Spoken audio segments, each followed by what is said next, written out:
ਆਪਣੇ ਅਗਲੇ ਕਾਲਰ ਨੇ ਜੀ ਗੁਰਪ੍ਰੀਤ ਜੀ। ਸਤਿ ਸ਼੍ਰੀ ਅਕਾਲ ਜੀ। ਸਤਿ ਸ਼੍ਰੀ ਅਕਾਲ ਜੀ, ਤਿੰਨੇ ਭਰਾਵਾਂ ਨੂੰ ਸਤਿ ਸ਼੍ਰੀ ਅਕਾਲ ਜੀ। ਸਤਿ ਸ਼੍ਰੀ ਅਕਾਲ ਜੀ। ਸਤਿ ਸ਼੍ਰੀ ਅਕਾਲ ਜੀ ਹਾਂਜੀ, ਮੇਰਾ ਕੁਐਸਚਨ ਇਹ ਹੈ ਜੀ, ਰਿਲੇਟਡ ਆ। ਕੁਐਸਚਨ ਦੋ ਨੇ ਪਰ ਇੱਕ ਦੂਜੇ ਨਾਲ ਰਿਲੇਟਡ ਨੇ। ਪਹਿਲਾ ਕੁਐਸਚਨ ਤਾਂ ਇਹ ਹੈ ਜੀ, ਜਿਹੜਾ ਨਵਾਂ ਟਰੱਕ ਲੈਂਦੇ ਆ ਅੱਜ, ਮੰਨ ਲਓ ਡੀਜ਼ਲ ਮੋਟਰ, ਉਹ ਕਿੰਨਾ ਚਿਰ ਤੱਕ ਉਹਦੀ ਲਾਈਫ ਵੈਲਿਡ ਕਰਦੀ ਆ DMV? ਬਈ ਉਹ 10 ਸਾਲ ਚੱਲੂਗਾ, 12 ਸਾਲ ਚੱਲੂ, ਕਿੰਨੇ ਸਾਲ ਚੱਲੂ? ਤੇ ਦੂਜਾ ਮੇਰਾ ਕੁਐਸਚਨ ਇਹ ਆ ਵੀ ਜਦੋਂ ਕਿਸੇ ਪੁਰਾਣੇ ਟਰੱਕ ਦੀ ਮੋਟਰ ਦੀ ਵੈਲਟ ਹੋ ਜਾਂਦੀ ਆ, ਉਹਨੂੰ DMV ਕਿੰਨਾ ਚਿਰ ਵਾਸਤੇ ਅਪਡੇਟ ਕਰਦੀ ਆ? ਇਹ ਦੱਸਿਓ ਜੀ ਪਲੀਜ਼ ਜੀ। ਪਹਿਲੀ ਗੱਲ ਤਾਂ ਇਹ ਹੈ ਜੀ, DMV ਦਾ ਕੋਈ ਲੈਣਾ ਦੇਣਾ ਨਹੀਂ ਹੈਗਾ ਇਹਦੇ ਨਾਲ। DMV ਅਥਾਰਟੀ ਨਹੀਂ ਹੈਗੀ ਜਿਹੜੀ ਇਸ ਚੀਜ਼ ਨੂੰ ਮੋਨੀਟਰ ਕਰਦੀ ਆ। ਸੋ ਇਹ ਚੀਜ਼ ਪਹਿਲੀ ਮੈਂ ਕਰੈਕਟ ਕਰ ਦਿਆਂ, DMV ਦਾ ਕੋਈ ਲੈਣਾ ਦੇਣਾ ਨਹੀਂ ਹੈਗਾ ਟਰੱਕ ਕਦੋਂ ਤੱਕ ਚੱਲਦਾ ਕਦੋਂ ਤੱਕ ਨਹੀਂ ਚੱਲਦਾ। ਇਹ ਕੈਲੀਫੋਰਨੀਆ ਏਅਰ ਰਿਸੋਰਸ ਬੋਰਡ ਜਿਹੜਾ ਕਾਰਬ ਹੈਗਾ ਕੈਲੀਫੋਰਨੀਆ 'ਚ, ਉਹ ਕਰਦਾ ਆ। ਅਤੇ ਜਿਹੜਾ ਆਪਣਾ ਟੋਟੋ ਹੈਗਾ EPA ਜਾਂ ARB ਏਅਰ ਰਿਸੋਰਸ ਬੋਰਡ ਜਿਹੜਾ ਹੈਗਾ, ਉਹ ਇਸ ਚੀਜ਼ ਨੂੰ ਮੋਨੀਟਰ ਕਰਦਾ ਹੈਗਾ। ਉਹ ਇਸ ਅਥਾਰਟੀ ਹੈਗੀ ਆ ਜਿਹਦੇ ਵਿੱਚ ਕਿ ਉਹ ਰੈਗੂਲੇਟ ਕਰਦੇ ਇਸ ਚੀਜ਼ ਨੂੰ, ਰੈਗੂਲੇਟ ਕਰਦਾ। ਸੋ ਪਹਿਲੀ ਚੀਜ਼ ਤਾਂ ਇਹ। ਦੂਸਰੀ ਚੀਜ਼ ਇਹ ਆ ਕਿ ਜਿਹੜੇ ਹੁਣ ਇਸ ਵੇਲੇ ਨਵੇਂ ਟਰੱਕ ਆ ਰਹੇ ਆ, ਇਹ ਮਤਲਬ ਕਿ ਮੇਰੇ ਜਿਹੜਾ ਅਜੇ ਤੱਕ ਜਿੱਦਾਂ ਦਾ ਪੜ੍ਹਿਆ ਹੈਗਾ, ਜਿੱਦਾਂ ਦਾ ਸੁਣਿਆ ਜਾਂ ਸਾਰਾ ਕੁਛ ਸਮਝਿਆ ਹੈਗਾ, 2045 ਜਿਹੜਾ ਲਾਸਟ ਹੈਗਾ। ਸੋ 2045 ਇਜ਼ ਦਾ ਲਾਸਟ। ਕਿ ਉਸ ਤੋਂ ਬਾਅਦ ਜਿਹੜਾ ਇਹ ਟਰੱਕ ਜਿਹੜੇ ਆ, ਇਹ ਪੂਰੇ ਜਿਹੜੇ ਆ ਉਹ ਚਲੇ ਜਾਣੇ ਆ ਤੁਹਾਡੇ ਇਲੈਕਟ੍ਰਿਕ ਨਾਨ ਐਮਿਸ਼ਨ ਜਿਹੜੇ ਜ਼ੀਰੋ ਐਮਿਸ਼ਨ ਵਾਲੇ। ਜ਼ੀਰੋ ਐਮਿਸ਼ਨ ਵਾਲੇ।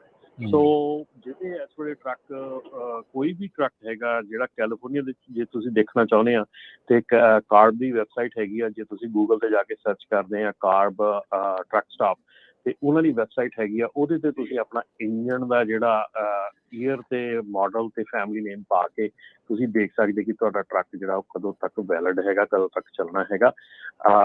ਤੇ ਜਿਹੜਾ ਰੀਬਿਲਟ ਦਾ ਹੈਗਾ, ਰੀਬਿਲਟ ਜਿਹੜਾ ਹੈਗਾ ਉਹ ਇੰਜਨ ਦੇ ਮੇਕ ਐਂਡ ਮਾਡਲ ਤੇ ਹੀ ਚੱਲਣਾ ਹੈਗਾ। ਸੋ ਉਹ ਜੇ ਰੀਬਿਲਡ ਕੀਤਾ ਹੈਗਾ ਤੇ ਰੀਬਿਲਡ ਕਰਨ ਦਾ ਉਹ ਨਹੀਂ ਹੈਗਾ ਕਿ ਉਹਨੂੰ ਨਵੇਂ ਸਿਰਿਓਂ ਫਿਰ ਉਹਨੂੰ ਲਾਈਫ ਮਿਲ ਜਾਂਦੀ ਆ। ਉਹ ਉੱਥੇ ਹੀ ਜਿਹੜਾ ਉਹਦਾ ਓਰੀਜਨਲ ਮੇਕ ਐਂਡ ਮਾਡਲ ਉੱਦਾਂ ਹੀ ਚੱਲਦਾ ਜੀ। ਸੋ ਬਿਲਕੁਲ ਰਮਨ ਜੀ, ਇੱਕ ਮੰਗਲਵਾਰ ਨੂੰ ਨਾ ਇਨਵਾਇਰਮੈਂਟਲ ਪ੍ਰੋਟੈਕਸ਼ਨ ਏਜੰਸੀ ਜਿਹੜੀ EPA ਆ, ਉਹਨਾਂ ਨੇ ਨਵੇਂ ਸਟੈਂਡਰਡ ਸੈਟਅਪ ਕੀਤੇ ਆ ਹੈਵੀ ਡਿਊਟੀ ਕਮਰਸ਼ੀਅਲ ਵਹੀਕਲ ਦੀ, ਜਿਹੜੀਆਂ 2027 ਦਾ ਮਾਡਲ ਹੋਣਾ ਆ। ਉਹਦੇ ਵਿੱਚ ਉਹਨਾਂ ਨੇ ਬਹੁਤ ਜ਼ਿਆਦਾ ਲਿਮਿਟ ਕੀਤੀ ਆ ਉਹ ਨਾਈਟ੍ਰੋਜਨ ਆਕਸਾਈਡ ਐਮਿਸ਼ਨ ਨੂੰ ਘਟਾਉਣ ਦੇ ਲਈ। ਤੇ ਉਹਦੇ 'ਚ ਏਜੰਸੀ ਨੇ ਇਹ ਵੀ ਰਿਕੁਆਇਰ ਕੀਤਾ ਵੀ ਜਿਹੜੇ OEMs ਆ, ਉਹਨਾਂ ਦੀ ਵਾਰੰਟੀ 4.5 ਲੱਖ ਮੀਲ ਤੱਕ ਹੋਊਗੀ ਨਵੇਂ ਟਰੱਕਸ ਦੀ, ਜੋ ਕਿ ਹੁਣ 1 ਲੱਖ ਤਾਈਂ ਆ। ਤੇ ਉਹਦੀ ਯੂਜ਼ਫੁਲ ਲਾਈਫ ਲਿਮਿਟ 6.5 ਲੱਖ ਮੀਲ ਤੱਕ ਆ, ਜਿਹੜੀ ਕਿ ਹੁਣ 4,35,000 ਮੀਲ ਤੱਕ ਆ। ਹਾਂਜੀ, ਆਪਾਂ 2 ਪ੍ਰੋਗਰਾਮ ਪਹਿਲਾਂ ਇਹ ਚੀਜ਼ ਆਪਾਂ ਕੀਤੀ ਸੀਗੀ ਗੱਲ ਇਹਦੇ ਬਾਰੇ ਦੇ ਵਿੱਚ। ਜੀ। ਤੇ ਉਹਦੇ ਦੱਸਿਆ ਸੀਗਾ, ਡੀਟੇਲਸ ਦੱਸੀਆਂ ਸੀਗੀਆਂ ਕਿ ਕਿਹੜੀਆਂ ਹੈਗੀਆਂ ਔਰ ਕਿੱਥੇ ਕਿੱਥੇ ਤੱਕ ਇਹਦੀਆਂ ਡੀਟੇਲਸ ਜਿਹੜੀਆਂ ਲਾਗੂ ਹੋਣੀਆਂ, ਔਰ ਵਾਰੰਟੀ ਬਾਰੇ ਆਪਾਂ ਗੱਲ ਕੀਤੀ ਸੀਗੀ।